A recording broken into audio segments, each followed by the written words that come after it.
Scott, you have penned a fantastic piece on your Substack that really encapsulates not just what happened over the weekend, but putting it into a much broader geopolitical and historical scope of the significance of what we all just witnessed over the weekend. It's still sinking in for a lot of people, and I don't think everybody really appreciates the gravity of what just happened and how it, in a way, reshapes the power distribution in the Middle East. Firstly, I just want to get your reactions to what happened over the weekend, Scott, how you're processing this, and I want to talk about what might happen next. But if you share your thoughts with us about April 14th, sure, there's a couple of things. First of all, to put it in perspective, prior to April 14th, Israel operated under the concept or the belief that Israel had undisputed deterrence domination, that basically Israel operated in a universe where Israel could do anything it wanted against anybody, and nobody was allowed to retaliate against Israel. And a key aspect to the Israeli belief was the notion of their military supremacy, part of which was guaranteed by the assurances of the United States that Israel would possess technological supremacy over any potential enemy. And two, was the assurance of American assistance, that America would never abandon their Israeli ally, that through thick and thin, America would be there standing side by side with Israel. What happened on April 14th is, first and foremost, the concept of Israeli and indeed American technological supremacy was punctured. This balloon was punctured by Iran, which, to put this in perspective, let me describe the Nevatim Air Base as such, the most heavily protected space on the planet when it came to ballistic missile defense. There was no other place on the planet that was more heavily protected than Nevatim Air Base. It had not just an American X-band radar, but this was connected to the Ballistic Missile Defense Organization hierarchy. So it had the advantage of the totality of the American Ballistic Missile Defense Organization's satellite coverage, connectivity, computation capabilities, etc. This was linked into air defense assets, Israeli the A-2, the A-3 Improved Patriot, David Sling and American Improved Patriot, and the FAD capability. FAD was specifically designed to work in concert with this X-band radar. All of this was geared to only one threat, the Iranian medium-range ballistic missile threat. If they weren't distracted by anything else, they were only in place to defend Nevatim Air Base from the Iranian medium-range ballistic missile threat. In addition to this hierarchy, the United States incorporated two other layers. One were fighter aircraft, the F-35, F-15S, that were also linked into the BMDU, the Ballistic Missile Defense Organization's hierarchy. So they were gathering data using radar data, etc., feeding in more inputs into this hierarchy to increase the level of lethality.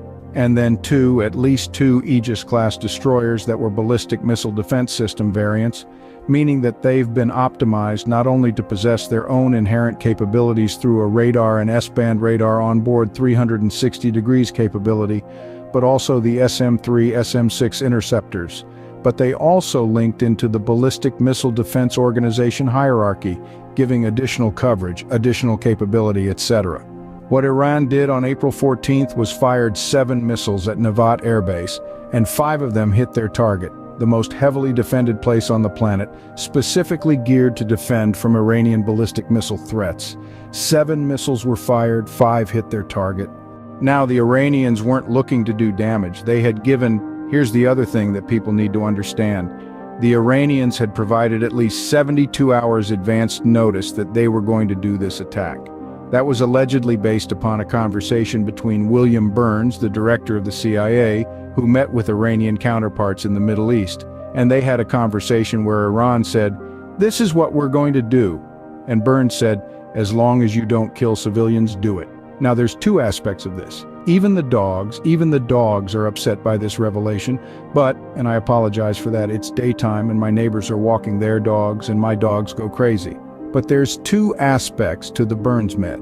One is the advance notice that Iran gave, which means that the United States and Israel were able to maximize the efficiency of their anti-ballistic missile system. And two, you heard me right, William Burns, the director of the CIA, gave Iran the green light to attack Israel. Gave Iran the green light to attack Israel. What kind of friend does that?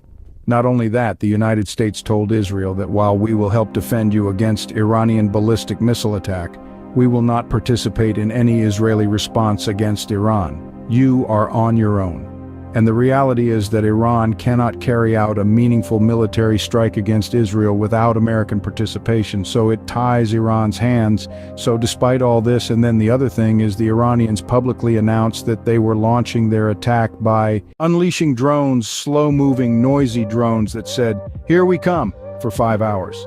And it allowed the United States, Great Britain, and France to put the aircraft up to get everything queued up, ready to rock. Despite all this, Iran fired 7 missiles at Nadim Air Base and 5 of them hit their target. This is a game-changing event because what it told the Israelis is that Iran can reach out and touch you anytime, anywhere with overwhelming force. And there's nothing you can do to defend yourself. That you no longer have the current superiority, that Israel no longer has a blank check to do whatever it wants in the Middle East. That if Israel ever again attacks Iran, whether it's in Iran or Iranian interests in nations surrounding Iran, the Iranian retaliation will be immediate and overwhelming. It flipped the script on deterrent supremacy. Iran now holds deterrent supremacy not only against Israel but against the United States.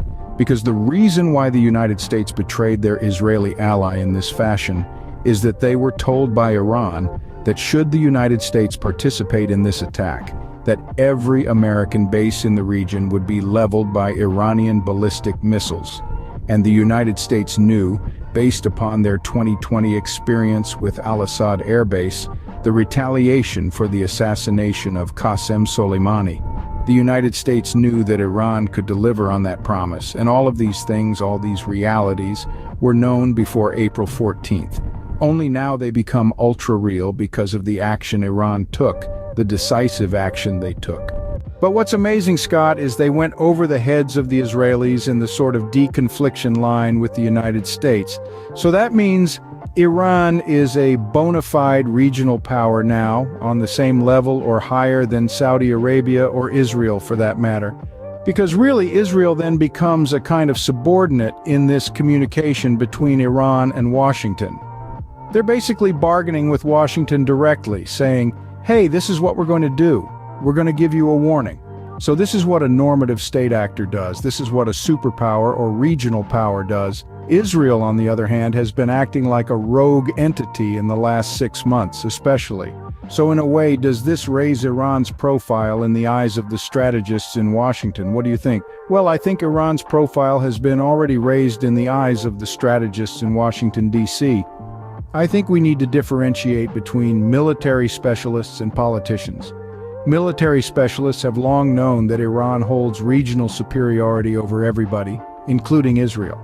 This is why when the global Hawk drone was shot down by Iran over the Strait of Hormuz, when Donald Trump was saying that he wanted to launch a retaliation strike against Iranian air defense systems on Iranian territory, the military told him, don't do it. Because you will begin a cycle of escalation that will result in our ships being sunk, our air bases being destroyed, and then we will have to try to accumulate power to project it into Iran.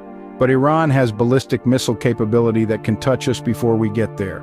We may not be able to get there, and even once we get there, there's no guarantee that we will win. And this could unfold over years. So why don't we just call it a day and move on? Donald Trump made the right decision at that point in time. Of course, he spun it a little bit differently, that he didn't do it out of humanitarian concerns, but the reality is the U.S. military told him not to do it. The Israeli military, I used to work very closely with Amman, the military intelligence, and particularly with the technical intelligence part that dealt with ballistic missiles. And they're very good at understanding the capabilities of their threat, of the potential adversaries. Therefore, based upon that, I can surmise that they continue to be very good and that they have briefed their leadership that the Iranian missile capabilities are superior than to the Israeli ability to defend against them. The problem is Israeli politicians didn't want to hear that, because if you hear that, then you have to act on it one way or another. And that would preclude you from carrying out the aggressive policies that Israel is known for.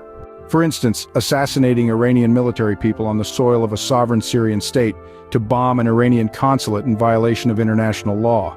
Israeli politicians believed that they had deterrent supremacy, that Iran was cowed over decades of inaction. Iran would not act on this, and to be honest, the Israelis had every right to believe this. I mean, yes, it was the American assassin Soleimani that caused a reaction, but the Iranians, The Israelis have been assassinating Iranian nuclear scientists for decades now. They've been blowing up Iranian critical infrastructure. They've been killing Iranian soldiers and generals in Syria, in Lebanon, and Iraq for years, with no Iranian meaningful retaliation. So if I were briefing the Israeli leadership, political leadership, I would say, based upon past precedent, there's a 90% chance that Iran will not respond to this attack on the consulate. I mean, that's not an illogical assumption based upon the lack of declaratory retaliation or declaratory deterrent policy by Iran. But this time they guessed wrong. Iran said, no, now you've gone too far. And now Iran has put a declared deterrence policy statement on the table, and it's as clear as day. Any attack against Iran, whether it's in Iran or outside of Iran, will result in an immediate, overwhelming retaliation against those who attacked us. This is the kind of declaratory policy that Iran could have benefited from a month ago, because it might have stopped the Israelis from carrying out the attack on the consulate, but now crystal clear. And yet Israeli politicians continue to believe that Iran's bluffing, that Iran won't carry out this kind of act because their war cabinet just approved an Israeli strike against Iran. Now the Israelis are trying to couch the strike in terms of just a demonstration. It's not a real strike, we're just doing it for pride or whatever. But what part of Iran's statement, any attack against Iran, any attack meaning Iran will not brook anything, and the Israelis are gambling that Iran is bluffing, that Iran won't retaliate with overwhelming force. So we will find out how serious the Iranians are about their deterrence policy. We'll find out if this is just posturing and bluff on the part of Israel, and ultimately they won't attack because they'll receive a phone call from Joe Biden at the last second and bend to the will of America. This provides political cover for Israeli leadership who otherwise might be called weak. They can say, we wanted to do this, but America held us back, and America was threatening to withhold aid, and we can't do that, we have to yield, and they'll transfer responsibility to the United States. But we're in a very dangerous time where there's a sort of a high-stakes game of chicken taking place, and who's going to blink first, arguably, Scott. We're in a much more risky situation now than we were on Friday, if you think about it. No, let's say Israel does retaliate. That I agree with you, Scott. That would be the best face saving out for Netanyahu and the Israeli government. If Joe Biden made that call, that would work for everybody, I think, in politically anyway. But let's suppose Israel does retaliate. Are there any Western countries dumb enough to be an accessory to that? And we're talking about the United States, the British, the French, the Jordanians are in a very difficult position, aren't they? By helping to bring down projectiles over their airspace. Over the weekend, the King Abdullah II is really treading on thin ice because of that move. What do you see it? Let's just say theoretically, Scott, if Israel retaliates, even if it's a symbolic retaliation, but it does elicit an Iranian response, where are we going to be at that point, Scott? Well, first of all, you have to understand that the Jordan indicated that the reason why it behaved the way it did is that Iran violated its territorial integrity by sending missiles over, and Jordan's right.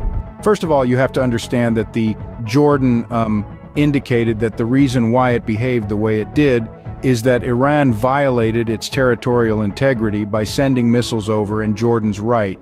The Iranians didn't get permission to fly over Jordan, so Jordan had every right to defend its airspace. So that's point one. What will Jordan do when Israel flies its airplanes over Jordanian airspace towards Iran?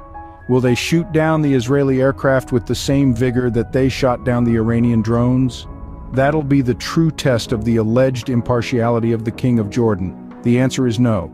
He will open up his airspace and let the Israeli aircraft fly because the Israelis have threatened him in the past, and they will continue to threaten him that they will destroy every single Jordanian air defense system out there and everything else if Jordan dares oppose them. But then they have to fly into Iraq. Iraq's a different thing. Iraq will of course oppose it, not give permission, but Iraq is powerless to do this because America is the one who operates over Iraqi airspace.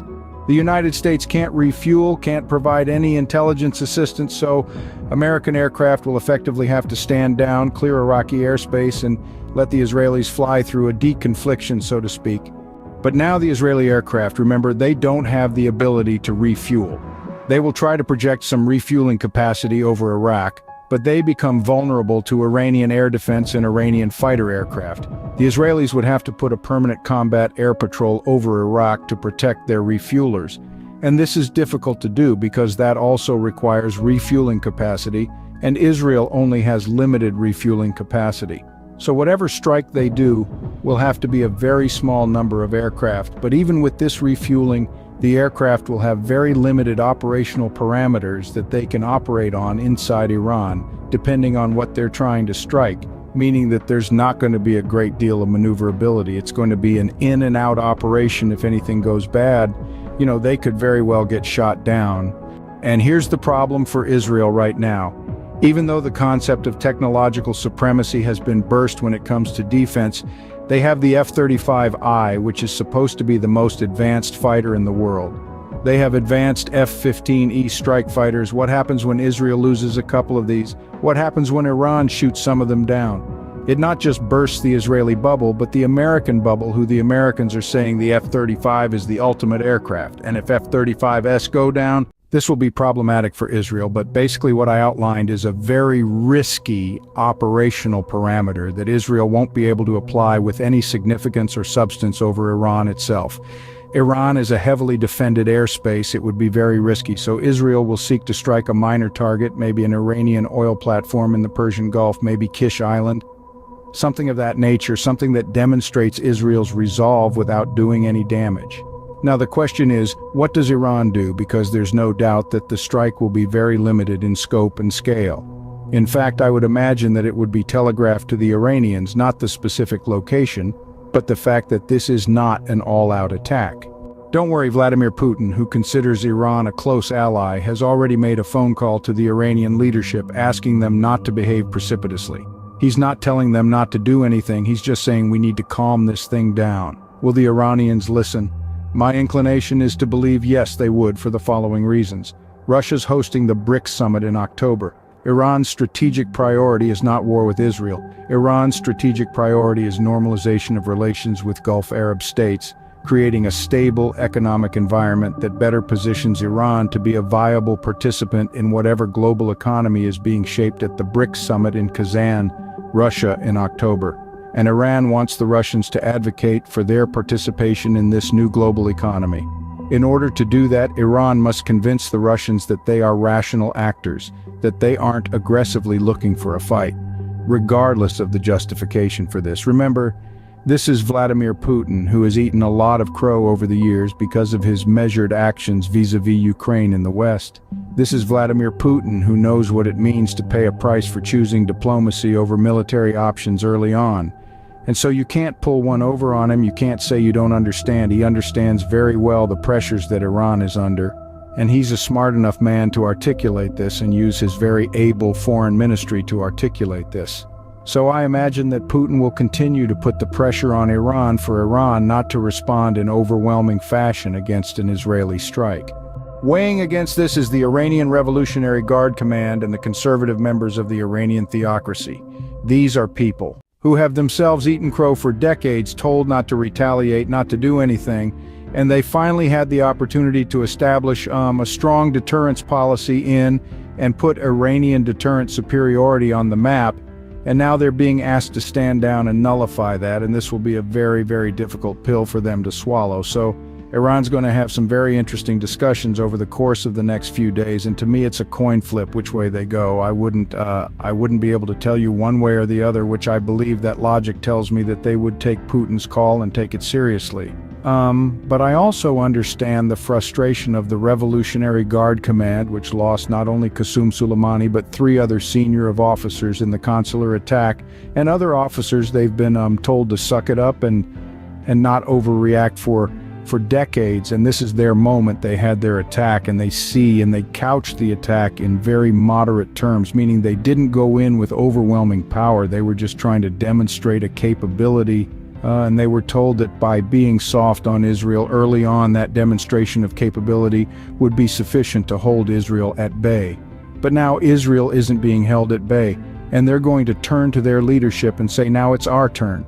Let us do what we want to do.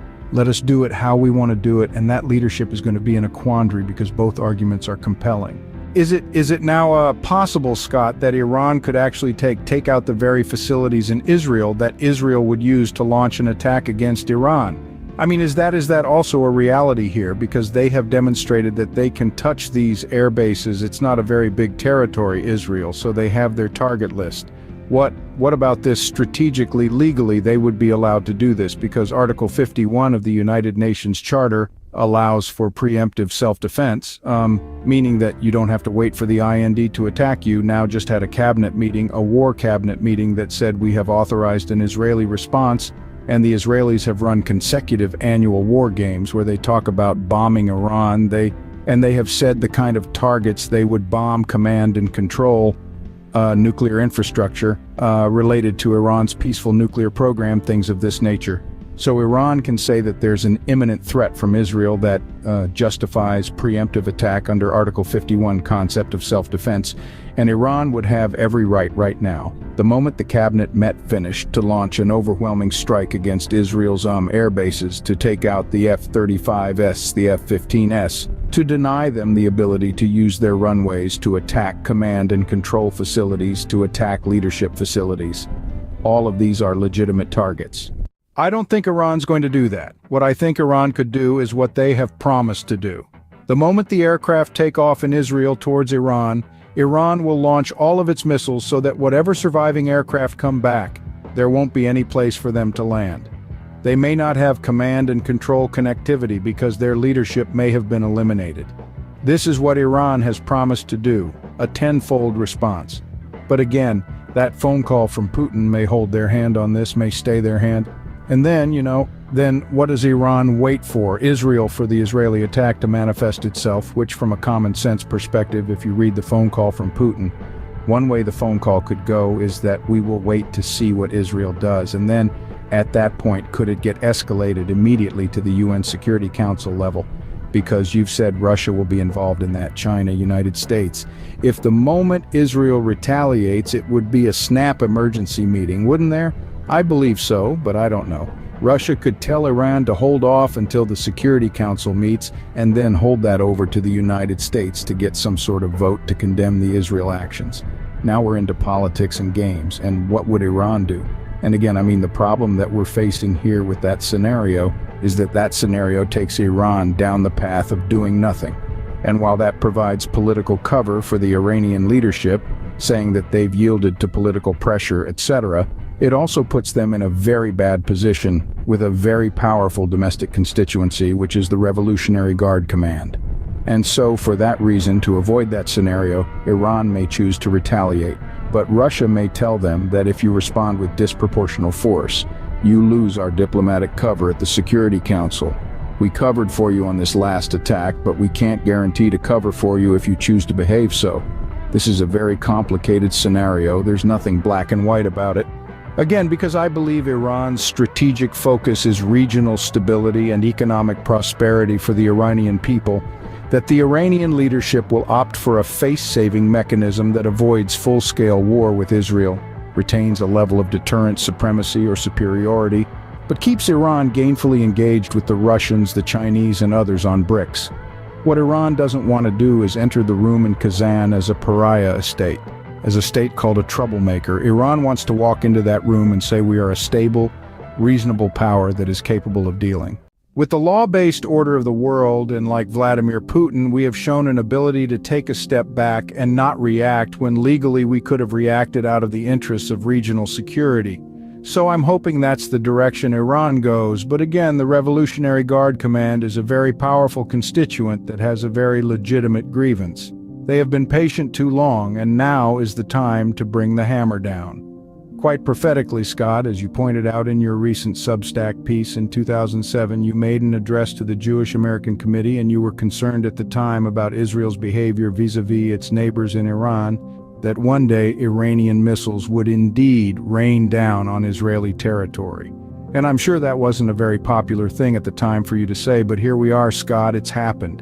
And for the very reasons, I think, which you had outlined all those years ago. So that's quite an extraordinary thing. But really, Scott, I wanted to ask you, April 14th, is this the most significant sea change in the Middle East since October 2015, when Russia intervened in Syria? That did change the calculus of the region. Do you think this is taking a step even above and beyond that geopolitically? Yeah, I think this is the beginning of the end of Israel's regional dominance. I think from this point on, Israel will, at a minimum, be deemed the equal of Iran. And because of Iran's superior track record, Iran doesn't have the world turned against it anymore. I mean, the irony is, at one point in time, the world was turned against Iran because of its nuclear program. Today, the world is turned against Israel because of its policies in Gaza. So I think we've seen that, but it goes beyond regional. As I wrote an additional article in my Substack I just published today called Checkmate, that's an extension of this, the missiles of April. And what I point out is what the Americans overlaid over Israel on April 14th was basically a picture-perfect theater ballistic missile defense system. It's the same kind of system that we assure our European allies will protect them from Russian missiles. It's the same system that we assure our Japanese and South Korean allies will protect them from North Korean missiles. It's the same system that we assure our Taiwanese allies and regional allies will protect them from Chinese missiles. And yet, what the Iranians proved is that they can not only hit any target on land, but they will sink any target at sea. This means American aircraft carriers. What protects American aircraft carriers? The same ballistic missile defense architecture that Iran just penetrated. This means that North Korea, now because they have similar capabilities, missile capabilities, is no longer worried about the U.S. missile deterror, and the United States can't convince Japan and South Korea that this missile defense umbrella is infallible. You don't worry about it, it'll be there, it'll never fail.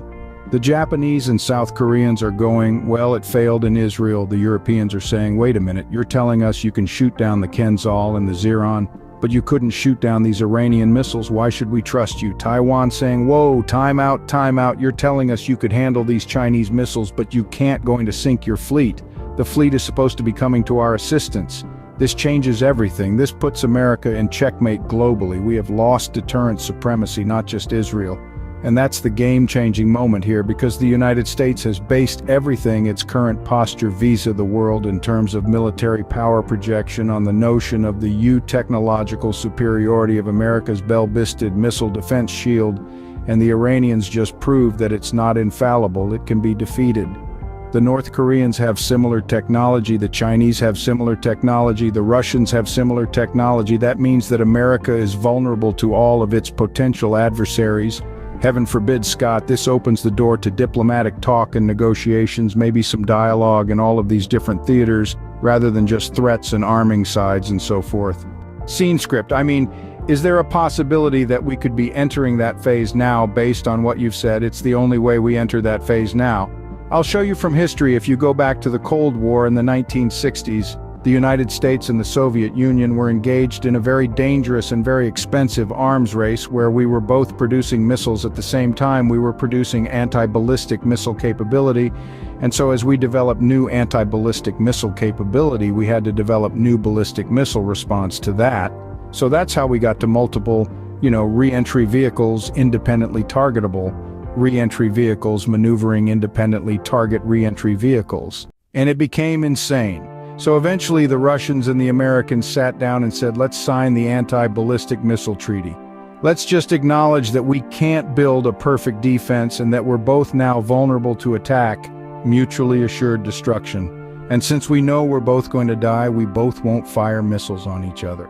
And now we begin the talks. It opened the door for the strategic arm limitation talks, which slowed down the growth of the weapons, limited the types of weapons, and then that led to the strategic arms reduction talks, the reduction of weapons, which, imperfect as it is, understand there's only 1,550 nuclear weapons in the American arsenal today that are deliverable. That's down from tens of thousands that we had during the Cold War. So arms control does work. And what we can talk about now in America's interfacing with the world, we can now start to sit down and talk with the Chinese from a perspective that doesn't include, we're going to